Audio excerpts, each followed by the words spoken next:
Since its first release 5 years ago, we've seen Jujutsu Kaisen shift in so many ways, not just in its animation style, but in the very tone and weight of the story itself. Because I remember Season 1 giving me this strange sense of euphoria. Yeah, it was dangerous, sometimes sad, but above all, it was cool. Stylish fights, sharp energy, and most of the cast still alive and thriving. Then Season 2 arrived, and suddenly, characters started dropping like flies. The tone grew heavier, sadder, almost suffocating at times. Sure, the fights were still incredible, but the season as a whole felt less like a thrill ride and more like a descent. And I know this might be an unpopular opinion, but I personally prefer the animation style of Season 1. There was something about Sunghoo Park's direction, this mysterious, polished atmosphere. The characters felt more solid, the choreography sharper, and the line work cleaner. It had this edge, like every frame was carved with precision. While Season 2 leaned more into that rough sketch-style approach. It made the fights feel explosive and dynamic,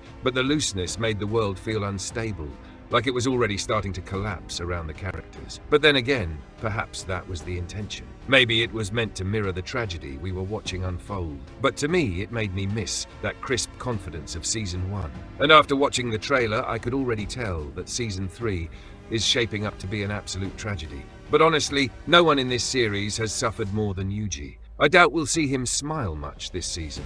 Because if you think about it, ever since he swallowed Sukuna's finger, his life has been nothing but loss. His old friends, his grandpa, Junpei, Nanami, Nobara, and with Gojo sealed away, he doesn't even have a mentor to guide him. The trauma this kid carries is staggering, but in a way it explains how someone like Geto could break under the same weight. Because the life of a sorcerer isn't glory, it's pain and sacrifice. But through all that suffering, Yuji keeps evolving. Season 1 showed us a boy relying on his friends to move forward. Season 2 forced him to stand on his own and grow stronger. And Season 3, from the looks of it, it's about him proving he can carry it all alone. It's about surviving the curse of being a sorcerer itself. Now, don't get me wrong, I'm excited for Season 3, but at the pace this story is going, I'm not sure my heart will survive the experience. But what about you?